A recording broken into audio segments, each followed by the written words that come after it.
welcome to episode 8 of I Hope You Suffer. My name is Nathan. I'm Kit. And this week, we watched possibly the worst movie ever made, 2003's House of the Dead. A real miracle of a film. I've already seen, Kit has not, so this will be interesting, because I'm dying to get into what you thought about this masterpiece. With the full disclosure for our loyal listeners, I was out of town this weekend and I drove home a 3-hour drive and got back at like 1 o'clock, 1:30 last night and dove straight into this movie deliriously tired. That's so the best way to watch it. Because it was a weird fever dream. Watching it fully awake just made me angry. When this movie came out, I have a distinct memory of like I think it's like with early like video on demand. I remember renting it and watching it and just being like, "What the fuck am I wasting my money on?" It's somehow this movie made wanted money. To see it when it came out, like because I was in high school and a huge idiot. I want to see the sequel now, because just knowing he didn't direct it, and I'm just knowing there's a sequel, like I have to watch that now. Well, man, it's a sci-fi original too. Is it? It's yeah, even better. So this movie has a 3% Rotten Tomatoes score. What is the audience score? Does it beat out Nudist Colony? I don't know. Like I couldn't every time I clicked on the actual page for like House of the Dead on Rotten Tomatoes, it just kept crashing. So like all I could get was that it had a 3%. That's how bad this movie is. I saw a bunch of stuff about like lists of, like the worst movies ever made, and like this, and I think Alone in the Dark are always on him, and he's like one of those directors that always has like, it'll be like 100 movies by like 98 different directors, and then he's like the other two. He's the only one that has like 2 movies on like these lists. He is fascinating. Like, Uwe Boll somehow has a doctorate in literature. What? Yeah, right. Are you bullshitting me? He I'm assuming you're just making this up. He has a apparently pretty successful restaurant, I think in Vancouver, somewhere in Canada, that apparently after he kind of quote unquote retired from movies, he started this restaurant that's apparently doing pretty well. But his directing career is bonkers. Like, I think he's predominantly known for doing video game adaptations, and has been quoted as saying he does not play video games at all. That's really weird. Which, makes sense. What? And I think that explains a lot about his movies. I think I've read quotes from him where he's talked about like purposely like wanting to make video game fans angry by just like completely ignoring, just shitting all over the video game. I can respect that, actually. He has a movie called In the Name of the King, A Dungeon Siege Tale, which is based on a video game, I think just called Dungeon Siege, that from my understanding, has absolutely nothing to do with the game other than the term Dungeon Siege in it. But he also somehow got like Jason Statham. Yeah, he's in that, and yeah. I think like Burt Reynolds is in it. Like he somehow there were a few big names. Ray Liotta, I think, is in it. Yeah, it's crazy. Like I've been listening to How Did This Get Made, the podcast, and they talk about that movie, and it's just like the amount of people in it is insane. And I guess that was a movie that like cost like $60 million to make and made like 2 million. So like it lost like, I think it's like the one like the biggest amount of money he's lost in a movie. It's got a pretty decent cast.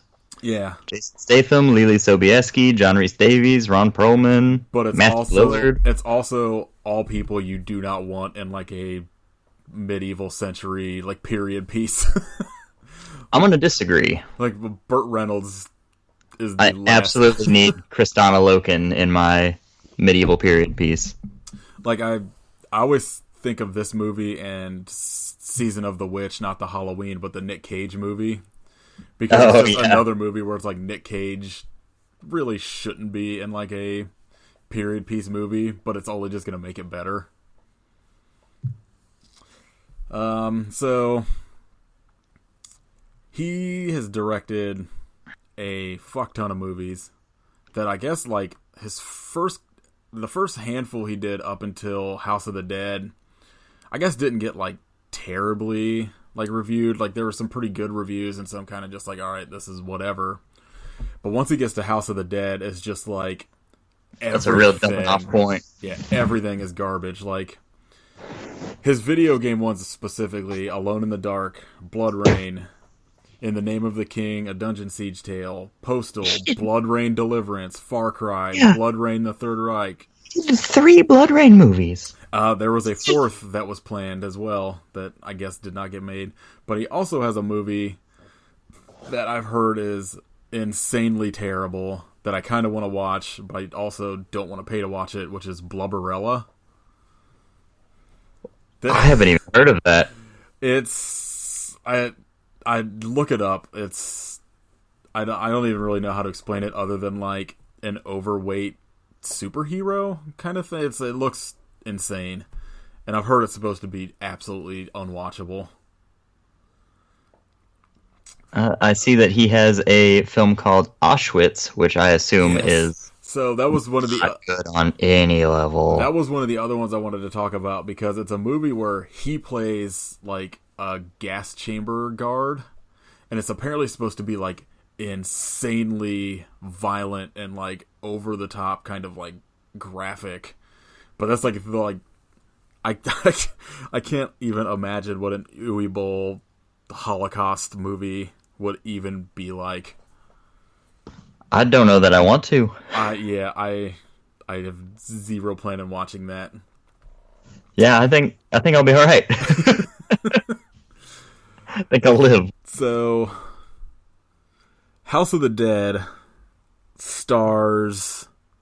I actually wrote down some names this time, but doesn't make a difference because all of my notes were before I wrote down names. So it's just like, guy, this girl does this. So I only know the one dude as dude that got annihilated by the exploded fence from Final Destination 2. Oh, Jonathan Cherry. Sure. As Rudy.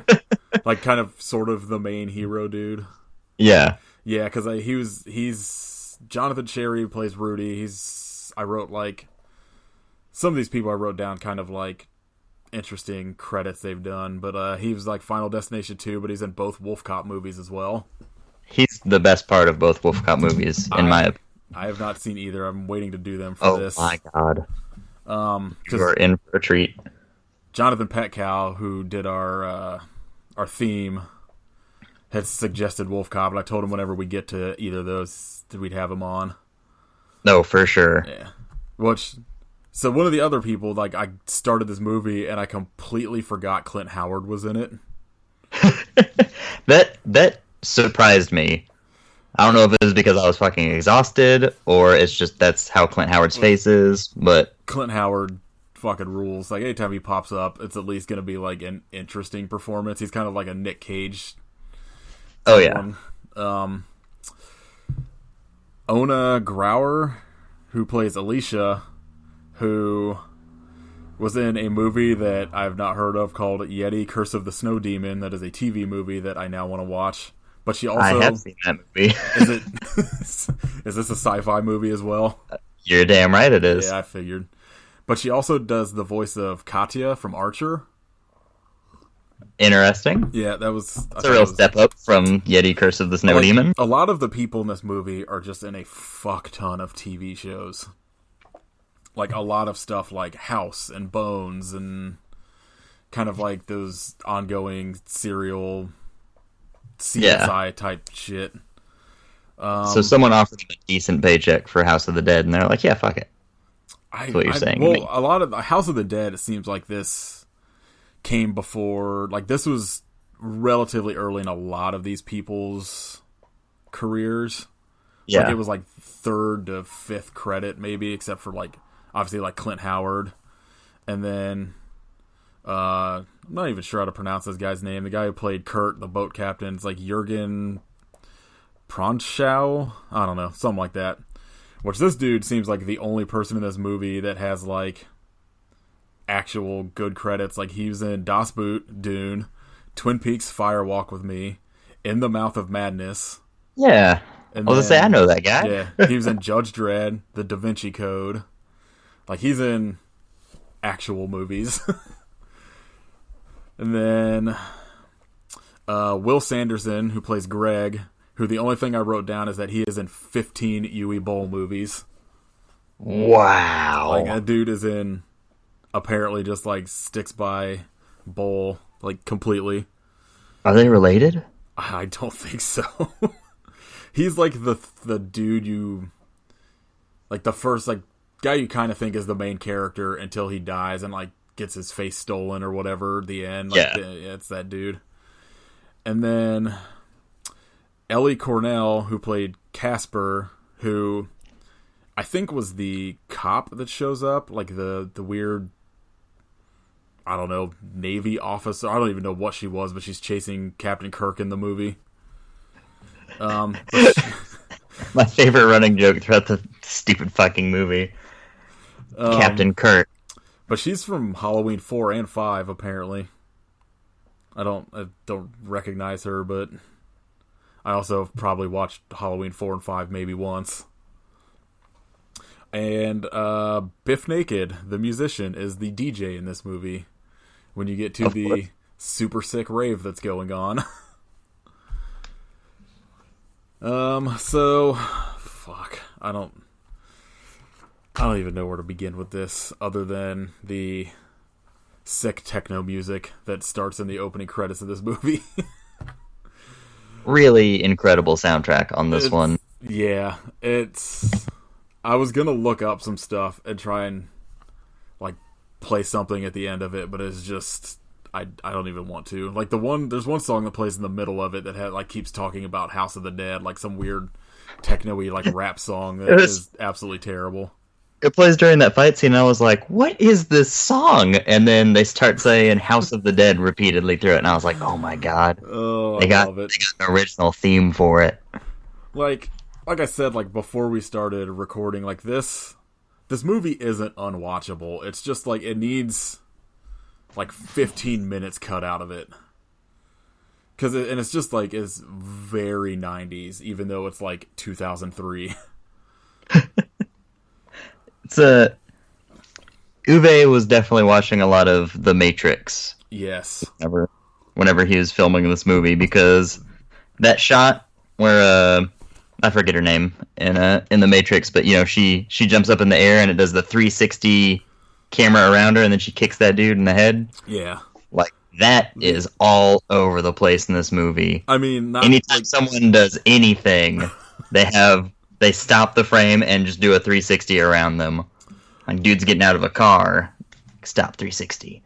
Like, halfway through this movie, you get to that, like, 10-minute, like, battle in front of that house.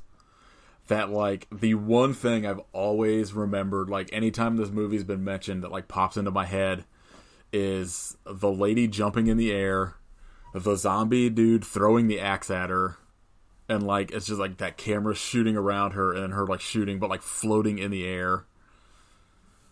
It's amazing that she fired that gun, and it just, like, goes totally around the axe and kills the zombie, and the axe just, like, kind of floats up off into the distance, and... Well, that's the one... Like, it's not a big deal. That's the one, too, where, like, her bullet just turns into, like, 50 other bullets.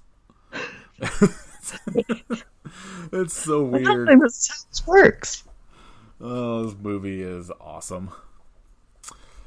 So, you get, like, a bunch of actually, like, legitimately nice-looking kind of, like, helicopter shots like the stuff of the woods and like everything with the boat like from above actually looks like pretty good. But everything else that does not last long. Yeah, everything else in this movie looks pretty fucking terrible. Which I should say, this movie's budget was only like, quote unquote, only $7 million. So it's not like they had like a massive budget. I will also say that this movie made $13 million. So this movie technically was a success.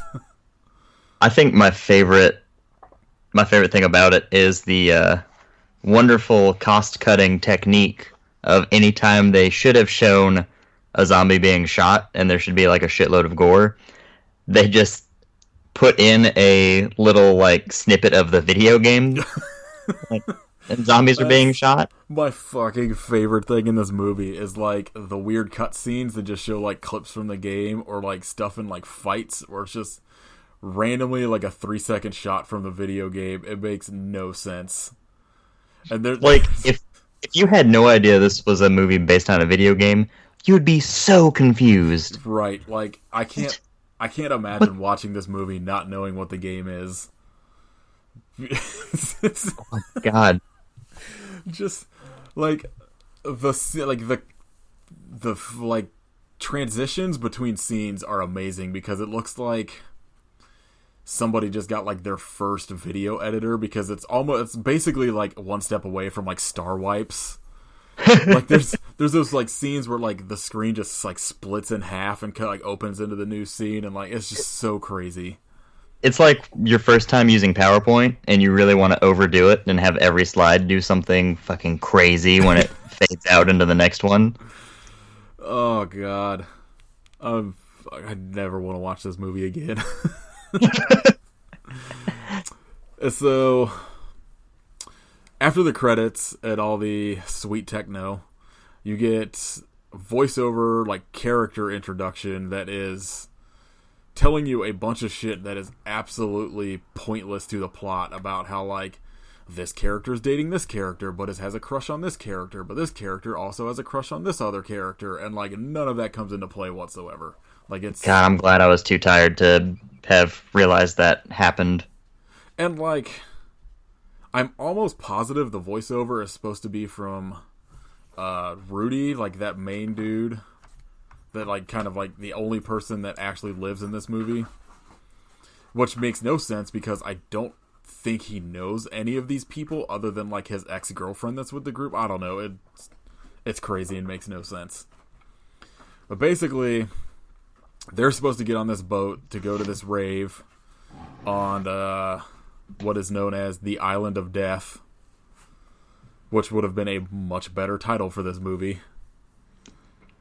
And like hardly any houses. It's like I was trying to like look into like the script or like the writing of it, and I didn't really find much. But like I'm guessing that like this is just like the name recognition.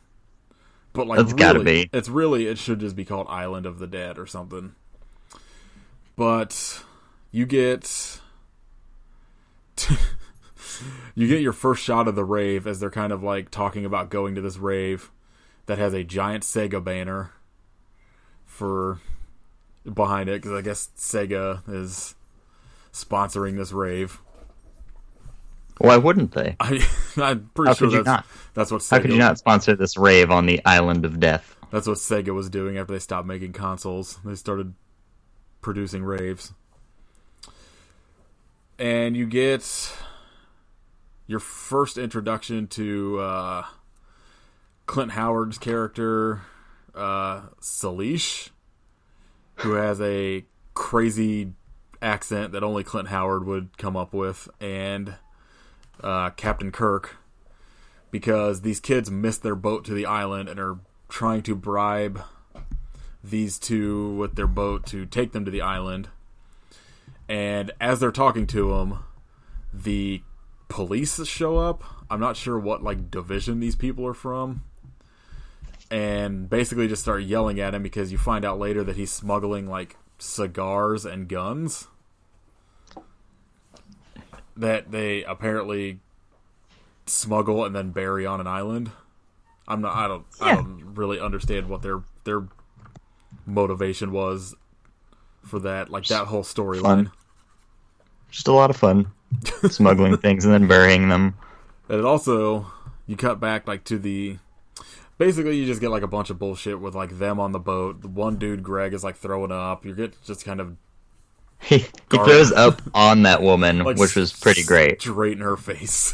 Just like he's facing the ocean, and he's like, and then he turns around where he has to walk like 12 feet to get to the other side, and just throws up all over this woman, and then walks away. It's amazing. It's not the last time somebody gets thrown up on this in this movie either.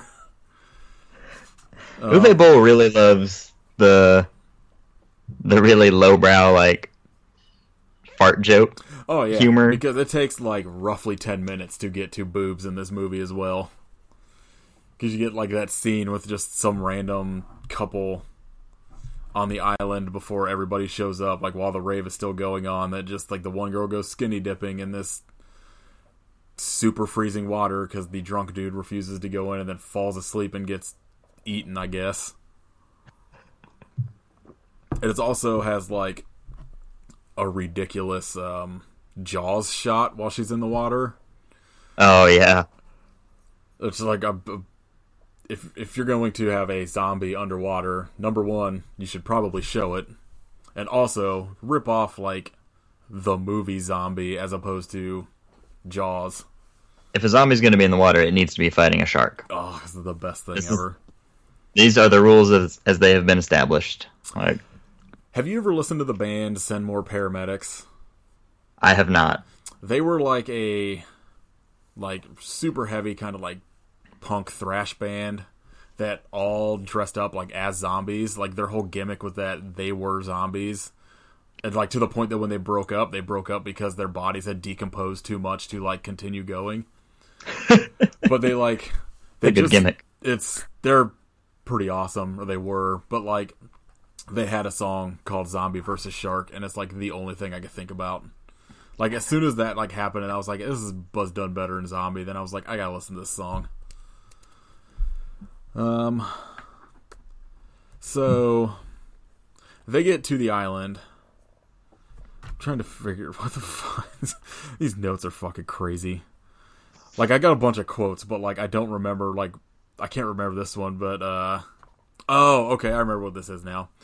So while they're on the boat, Clint Howard goes up to, I think, Alicia, one of the women in this group, and goes to hand her like a cross to protect her from whatever is going on this island.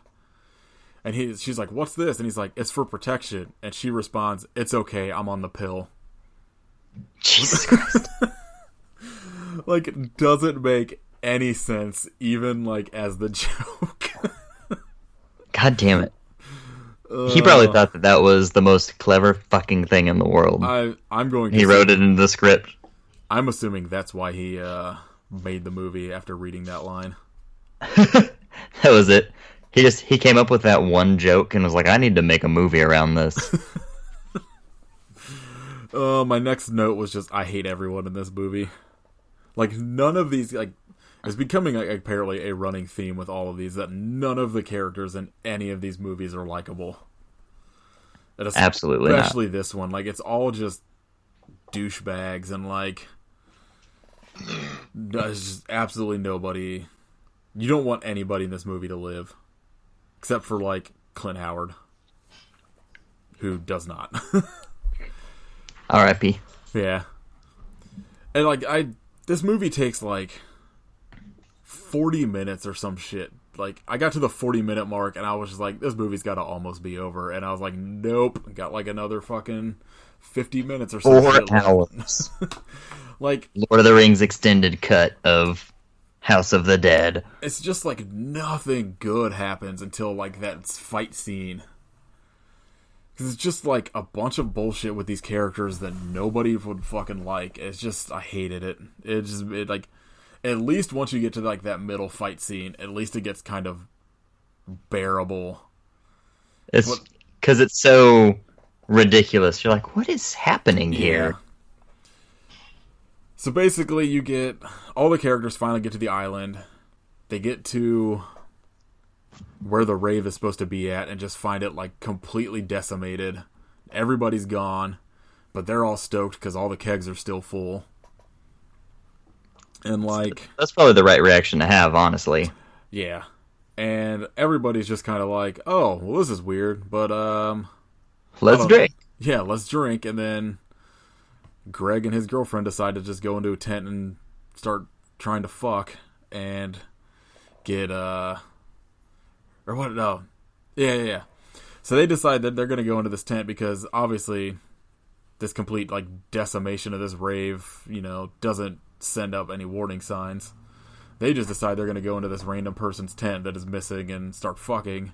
But Greg decides he has to go piss first and then just disappears. To where his girlfriend gets attacked and turned into a zombie. This is like after like this group of people split up because the like I guess writing these people's names down did not do me any good. So that's why I didn't even attempt it. Well, like I guess it would have been smart to do it before, but Greg, like pretty much everybody besides Greg and his girlfriend decide to go looking to try and figure out what happened here. But Greg and his girlfriend just decided they needed to fuck in this random person's tent instead. And it is like the absolutely most unsexy, like, sex scene imaginable. Where he's just like kissing her shirt for like a solid 30 seconds and then decides he has to get up and leave. It's so weird. Like, one of my notes too was that Greg is just dressed like somebody's dad because he's got these like dad jeans on, giant like white, late 90s New Balance shoes, and like a tucked in button-up t-shirt or some shit. Styling and profiling. Yeah, it's terrible. He comes like the girlfriend like gets attacked and everybody kind of just shows back up, and they're kind of slowly piecing together what happens when Rudy and whoever his buddy is that was like filming the rave kind of show up, and they all are kind of trying to figure out like what's going on, and they all go like into the titular House of the Dead, and one of them makes a reference to George Romero and actually mentions like Twilight of the Dead, which I thought was kind of crazy, especially for like 2003, and knowing that like that is possibly happening now. I don't know. That's kind of weird. Yeah. And I'm pretty much always down for a Romero reference in like anything, even if it's trash. Yeah, even if it's in this garbage movie. One of my quotes is just from like somebody's like arguing. They're arguing in this house, trying to figure out what, and somebody just yells, "Who? Try what?"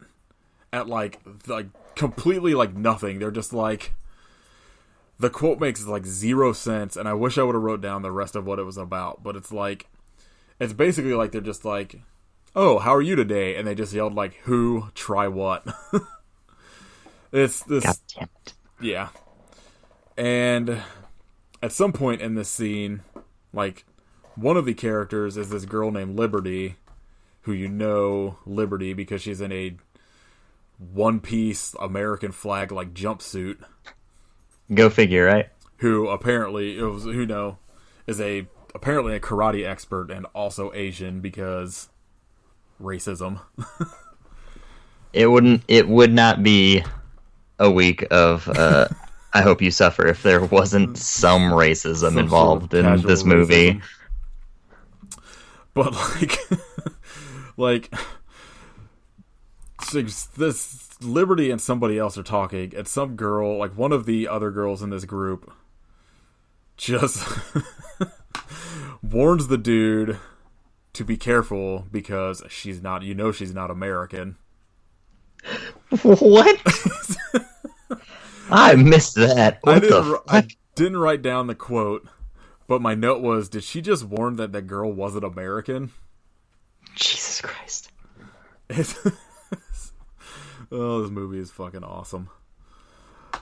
And like, basically, once they get into this house and kind of like, shit starts going crazy, they decide they're going to try and get back to the boat, which is where you get, like, you see Captain Kirk firing and shooting at zombies in the water. Like, Clint Howard, I think at this point has just been attacked and gone. And then you, like, one of these dudes, the fucking dummy model dude, I don't know if I wrote his name down. Maybe Simon, I think is who that was. It doesn't matter. It really doesn't.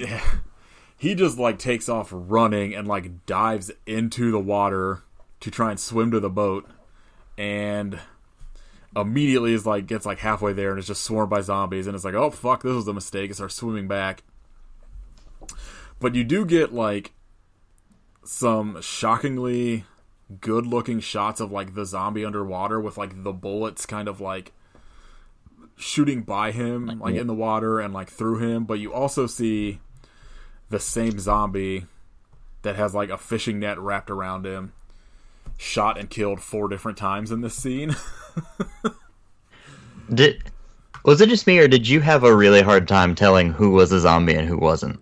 Well, that's the thing, is there's, like... half of those zombies were just people with, like, a bloody nose. Yeah, there's, like... You get into a bunch of, like, the shit of what happens later in the movie, which I don't even care if I fucking spoil it now, because it doesn't really make a difference. Yeah, but, like, this dude basically was, like, being brought over on, like, not like a slave ship, he was some sort of, like, captive. Yeah, it's like a priest or some shit. Yeah, I don't know. But he basically, like, somehow figures out a way to, like, become immortal by, like, I don't know, some immortality serum he creates. Some bullshit that makes no sense. And, like, starts making these zombies. But you have, like, there's, like, 4 different type of zombies, because there's, like, zombies that were created in, like, you know, the 1500s or whatever when he was from. You have some from, like, you know, sometime in, like, between, like, just different, like, there's, like, I guess it's, like, good that they kind of were, like, made the conscious choice to be like, oh, well, like, some of these are, like, more, like, deteriorated bodies than the rest. They're zombies. Because, like, all the ones that, like, you basically have, like, 0 zombie makeup on are supposed to be, like, people from the rave, yeah.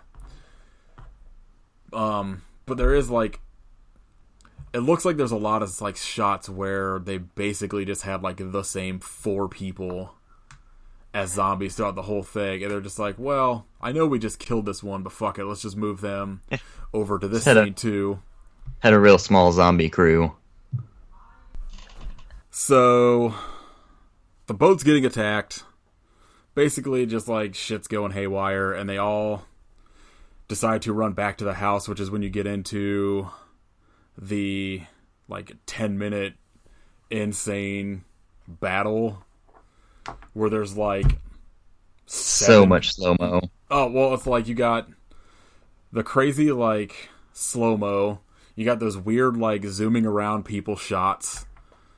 And then you get, like, these weird shots of, like, when people die, they, like, it has, like, they'll get killed, and it'll, like, cut to a shot of them with the camera spinning around them, and then it'll just, like, the screen goes red like it's a fucking death scene in a video game. It's it's on brand for this film. It is insane. I think we skipped over Greg's death and, like, the dude getting his fucking face puked on by a zombie that apparently is acid. Because it... Oh, yeah. Why wouldn't it be? The douchebag model guy in the movie gets spit on by a zombie that apparently is... or, like, puked on by the zombie that is apparently acid, and just... even though it goes all over his face. He takes it like a champ. Well, it goes all over his face and just basically burns a hole in his cheek. It's pretty fucking terrible. So this giant fucking dumb battle's happening. There's like crazy CGI. There actually is some kind of like head explosions and kind of like... Rarely. Yeah. It's mostly video game shots. It's just like all those fucking stupid clips of the video games. But like we talked about earlier, you get like all of these ridiculous shots of like the one lady jumping in the air and floating and like shoots her shotgun and the bullet turns into like 50 bullets, and it's just a bunch of fucking craziness where you know they were just like, people are gonna lose their fucking minds when they see this. Every single person, they have a gun, and each person gets their own 360 camera shot. Yeah, and like at one point, one of the characters comes running in, holding like 2 pistols, and when they cut back to her, she's shooting a shotgun. Like, there's all kinds of fucking weird like goofs in this movie. Off camera, they're all just tossing guns to each other, swapping weapons. And like, this is about the time I wrote, "How am I only halfway through this garbage?" Oh my god. And I think this is when you get like the ridiculous rap song about House of the Dead. Oh yeah. And it's so long because that scene goes on forever. I do not suggest anybody watch this movie, especially because I had to pay for it. Just watch this one scene. Like, it's a pretty good summation of the whole movie. You could definitely probably just get this scene on YouTube, or you could probably even just watch like CinemaSins like go through this and just get enough of what happens to be like, yeah, I've seen it. If you're a sadist, it is on HBO Go. How I watched it last night. I don't know. Like I can't suggest it, but I also kind of want to because other people should suffer with us. That's the whole point of the podcast. This definitely should have been one. It's in the name. Like, this should have been one with a guest just to be like, hey, watch this piece of shit movie. I think if I did, I wouldn't have had to feel bad to be like, hey, go spend $3.99 to rent this movie to talk to us about it. I maybe would have waited, but if you've been driving for a good chunk of the day and you get home at like 1 a.m. and you're real tired, I'd say go ahead and watch it. It's all right. This is probably this is probably a movie that would be like fun to watch with like a group of people. Watching it by yourself is torture. Yeah, painful. Torturous. You do get one pretty sweet slow motion headshot where like the head explodes, but other than that, like, it's just a lot of like people taking zombies taking gunfire. There's like zero blood, and then Liberty gets killed, gets a dumb fucking circle red screen death shot. And you get after they all get through this like battle and they all kind of make it back into the house, you get a weird like flash cut montage of the fight scene you just saw, which like made zero sense. Like, you basically just a montage of what you just watched 30 seconds earlier. And you also get the death of Officer Casper, who's getting dragged, like pulled through a door and gets her like entire lower half eaten. Both legs. Yeah, which I was like, what just happened? And he pulls her through the door, and she just doesn't have legs. And I was like, wow, that escalated. Yeah, and this is kind of where you get like all of the, you know, weird middle point of all of the characters being like, oh, what's happening? Like, I don't think we're gonna make it. Like, blah blah blah. Everybody gets all sullen because fucking dumb model dildo dude is just upset about his face being burned and his modeling career being over, but yet half of his friends are dead. Priorities. Yeah. And as he's fucking lamenting his fucking modeling career being over, he also like makes out with that one girl during this scene, which I just wrote down that this was the perfect time to be making out. Because he was so upset, and she was like, "I still think you're beautiful." Yeah, and immediately they just start making like out, Frenching it up.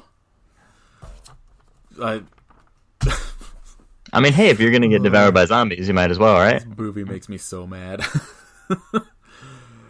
It's they're in this fucking stupid house and kind of trying to decide what they're gonna do. Captain Kirk has been bit and is just like laying on the table smoking cigars. Just good way to go out. Yeah.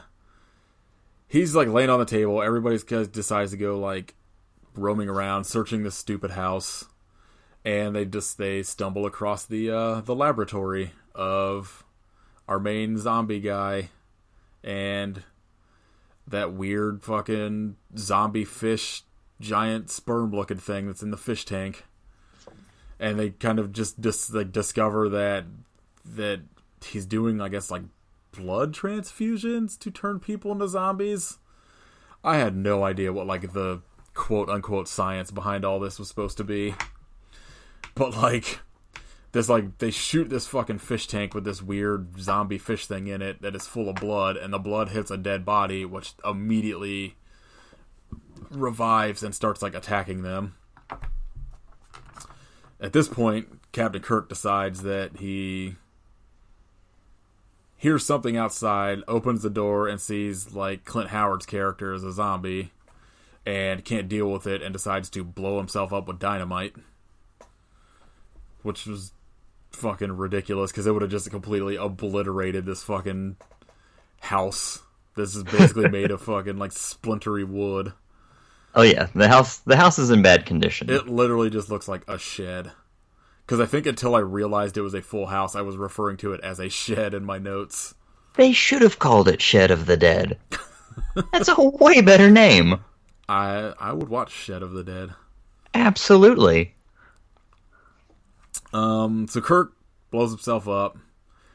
Basically, like, you know, opens up, like, because when he blows himself up, like, the door of this house just, you know, obliterates, and, like, zombies start kind of coming in. They're trying to figure out where to go. They lock themselves in this room that is full of gunpowder, to where model dude, like, you know, you get the typical shot of the zombies, like, busting their arms through the doors and, like, holding him, and they're kind of attacking him. Everybody else goes running, and he decides he's going to shoot this gunpowder and blow up the house and all the zombies in it. And you get a absolutely garbage shot of a CGI bullet shooting into this gunpowder and then blowing everything up. As all the rest of our, you know, I think Rudy is left, and I think Alicia's left, and that's it at this point.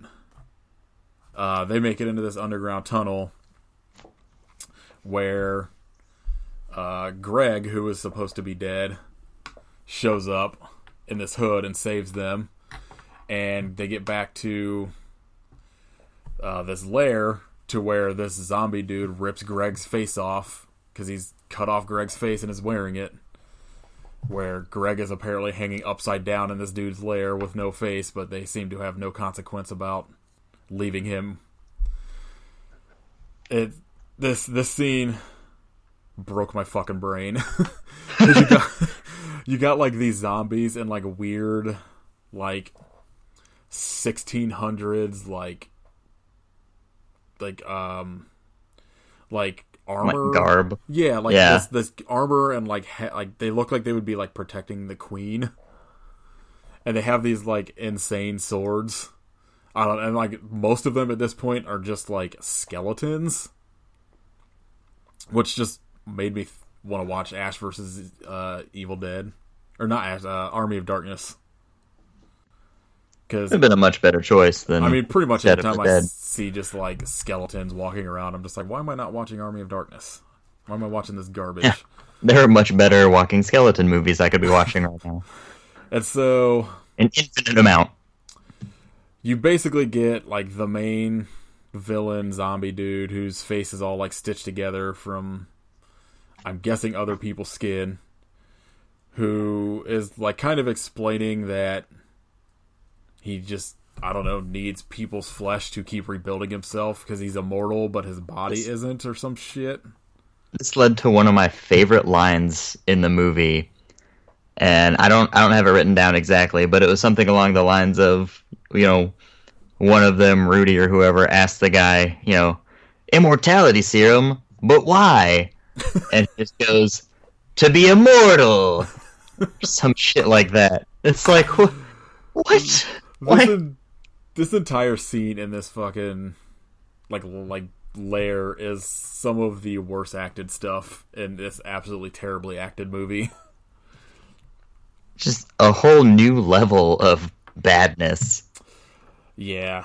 And so he's got them both kind of captured and is like kind of just giving his James Bond villain bullshit about what he's gonna do, and then they manage to escape somehow. I think somebody maybe throws a grenade. I don't fucking remember. I left the door open. I'm just like, hey, let's leave. But they all, they get outside, and they have this fight scene where at this point it's just like Rudy, Alicia, and this main zombie dude. And they're having this fucking, sword battle to where Alicia gets stabbed in the chest. And Rudy is basically, after Alicia gets stabbed in the chest, cuts off zombie dude's head and then gets strangled by the body that is still just walking around. Because I just wrote down headless zombie strangulation, which is a 100% a Cannibal Corpse song. He's getting strangled to death. Alicia, who has been stabbed straight through the heart, gets back up and stomps the fuck out of zombie dude's head and just squashes it into absolutely no worse for wear. Yeah. Yeah, whatever. Because my note was pretty sure you're not getting up from a stab to the heart. I wouldn't, because I am frail. Yeah. I'm frail and weak. Please don't fight us, Uwe Boll. Yeah. I will die. And so at this point, Rudy is the only survivor. After he's the only survivor, these two, what I could always describe as, FBI agents show up. And you have this riveting back and forth I wrote down, which is, who are you? Who are you? We're here to rescue you. Oh, okay. Such excitement about being rescued. Oh, alright. Cool. Actually rewound that to be like, is that what I just fucking heard? Yeah. That was... Did I hear that right? That was lines somebody had to memorize and, deliver. So, Rudy gets rescued, everybody's dead. Except in this voiceover, over, a shot of him getting on the helicopter, he says something along the lines of, I don't have the exact quote, but he talks about, he basically references that he used whatever this serum is on Alicia to bring her back to life. And that was the end of the movie. I wrote, this movie is a fucking nightmare, but I also wrote, I'm interested to see if House of the Dead 2 takes place directly after this, or if it's just, a completely separate thing. Because they blatantly set it up where they were just like, this movie's going to be so big, we're definitely doing a sequel. It's incredible that they thought it would just be a runaway hit. I mean, or at least make enough money to where people would want a sequel. To be fair, in 2003, there was some fucking garbage horror movies being made, so, I could see them being like, yeah, this is pretty much on par with everything else. This is our time to shine. Yeah, so that's this fucking absolutely terrible movie. At some point, I think we're going to have to do House of the Dead 2, which I'm only kind of interested to watch because Uwe Boll didn't direct it. That's the main reason. Yeah, and there is apparently, because when I was looking up some of the credits for the actors, there is a remake in the works that actually is going to have Jonathan Cherry, the actor that played Rudy, in it. there was not a lot of information. Like, the last update on it was from, like, over a year and a half ago. But there's apparently just another House of the Dead that I don't know if it's supposed to be kind of how, like, Halloween 2018 is, like, took place directly after Halloween, but, like, it ignores the sequel. Like, I don't know. It's very weird. Everything about this movie is very weird. That is the nicest way you could put it. It also has the worst taglines we've had so far. Oh, fuck. So, you have, the dead walk, you run. The game has just begun. What? What does that even mean? It's a video That doesn't make any game. goddamn sense. You won't last the night. And then the last two are just, like, real stupid, but I thought were at least kind of funny because of how stupid they are, which is humans versus zombies, which side are you on? And how do you kill something that's already dead? Any way you can. I remember that one from whenever it first came out. Yeah. I appreciate that one. It's the only other thing I had written down for this movie was that apparently all of this takes place before the first game. So, What? like, they were making an They adaptation. tried to work it into, like, the video game continuity, even? This seems to be the thing with Uwe Boll's video game adaptations, where basically he just, like, has the game, the rights to the title, and then completely ignores everything about the game. Because, like, I would assume going into this, I'm assuming because I rented this when VOD had, like, it was, like, real early in VOD, like, kind of being a thing. And I was just like, oh, I like this video game. This will be, at least a fun watch. And it was not. And, I but, was like, mistaken. I can only assume that everybody that went and saw this movie, because, again, this movie almost doubled what its budget was. But, like, it grossed, like, $13 million on a $7 million budget. Like, people had to have been like, okay, well, I know, like, the general plot of this game. Like, I'll go see this. And probably were extremely disappointed. So I only have the one news thing, because everything else was just a lot of, like, this is coming to Blu-ray, this is coming to DVD, and not necessarily, like, anything real interesting. But Yeah. we kind of already talked about this, but there is a new Leprechaun movie that comes out Yes. in, like, a month. The December 11th? Yeah, that I think is just going to be digital. I think it just said it would be digital and on demand. I think it's going to be airing on Sci-Fi also. Oh, is it? Yeah. Well, regardless, we're fucking we're definitely doing that movie when it comes out. Oh, no doubt. So my buddy sent me the trailer for it, and I hit play, and I was, like, in a Chipotle or something, and I was that asshole who's going to watch a trailer on his phone in Chipotle. And, like, within the first, like, 2 words, I was like, is that Warwick Davis? And then I was like, wait, that's not Warwick Davis at all. And it was this super weird kind of lispy leprechaun, like, riddle being spoken. I didn't even realize there was a trailer, because I'm gonna watch that as soon as we're done now. I just, the only reason I noticed it was I saw, like, the news story about the poster. It's not like a full trailer. It's like just a little tease of the leprechaun, speaking to you. Yeah. But oh man, it's gonna be terrible. Oh, I can't wait. Stoked. Because all of the Leprechaun movies, except for Origins, are awesome. A plus stuff. And I guess they're doing, like, the same sort of thing like Halloween 2018 did, where this is, I guess, going to be taking place after the first Halloween, because it's got, like, the same actor from That the first Ozzy in it. Halloween. Yeah. Yeah.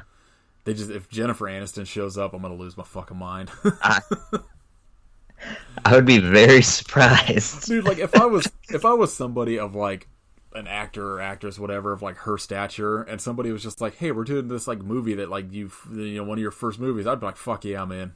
Yeah, why I'd not? do it for fucking free just because it'd be fun. Should see if we can get George Clooney back into a Killer Tomato movie. Oh, so we have not discussed what we're gonna do next, and I actually suggesting maybe doing Attack of the Killer Tomatoes. Fuck yes, I'm in. Because it's on Prime. Done. All right. All right, we're Deal. doing that next week. I say we could do that and then return the week after, and then I think we would do Thanksgiving would maybe be. They'd probably equal out. I don't know. We'll figure out. I think. And I'm bad at scheduling. Yeah, me too. Oh, we're doing Attack of the Killer Tomatoes next week because I know for a fact that's on Prime. Hell yes. Done. Still. And I haven't seen that movie in years. Got to listen to some behind the scenes magic happen right in front of you. 90% of the time, the way we decide stuff is one of us just sends the other one a screenshot of something on Amazon Prime. Dumb this looks. I was looking at Prime earlier today, and there's some fucking absolutely garbage on there, and like newer stuff like Frankenshark. Oh man, that's a shark movie I haven't seen. I don't know how new it is, but like I was looking under like new arrivals or whatever, and I watched the trailer, and it looks possibly worse than sci-fi standards. Hell yes, it's pretty choice. I think the only other kind of interesting thing is that you like if you have Shudder, like Shudder did like a stream where I think anybody could have watched it on Halloween, where you could have just watched the original John Carpenter Halloween for like 24 hours stream. But they were playing that new John Carpenter like Shudder theme.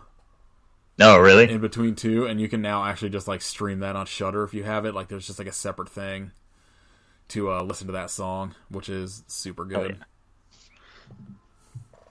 Oh, yeah. I mean that's pretty much, I think, all I have. I don't think I had anything else written down because the news was all kind of just whatever. Yeah, it's real slow news week for horror stuff. Did you go see Suspiria? I did.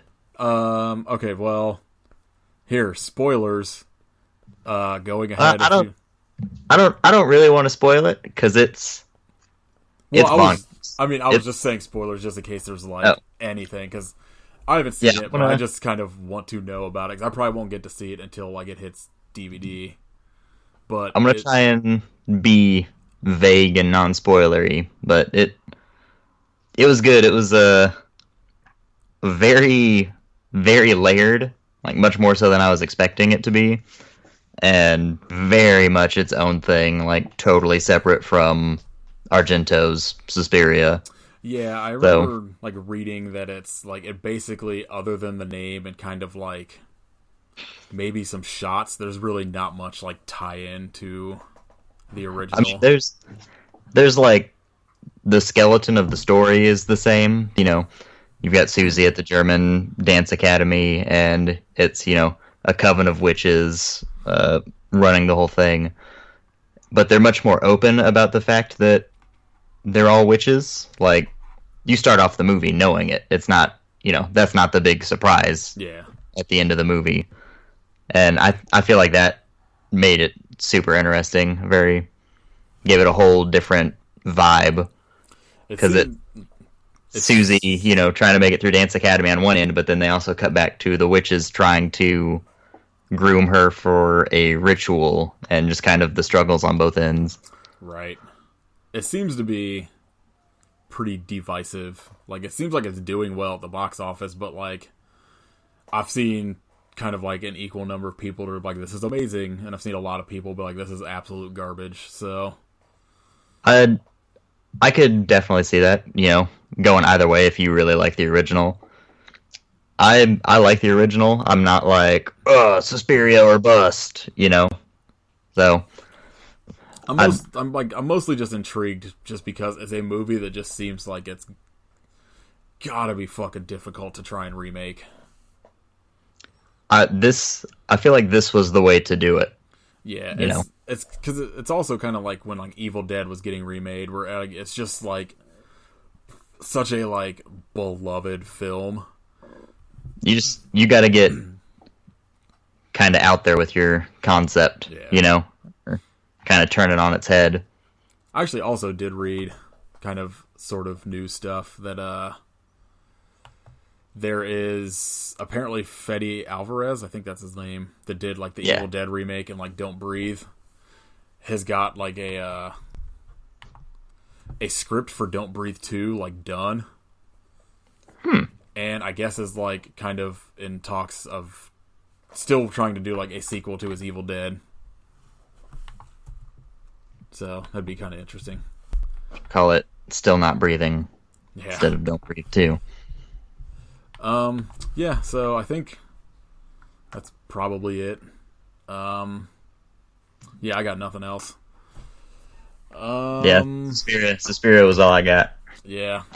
It's been a slow week for me, mostly just working. I didn't really get much time to do anything else, so you can follow us on Twitter at I Hope You Suffer, on Facebook at I Hope You Suffer Pod, and you can listen to this on like iTunes, Spotify, Stitcher. I don't really know why I have to tell you that, because it's something you're probably listening to this on one of those three or just downloading it. We broke 200 downloads like Dang. sometime like over this week, so that rules. Somebody leave us a review on iTunes. Yeah. Tell us we're fun. Thank you, you weirdos that listen. Yeah. Yeah, I think that's it. I hope you suffer, but why? But why?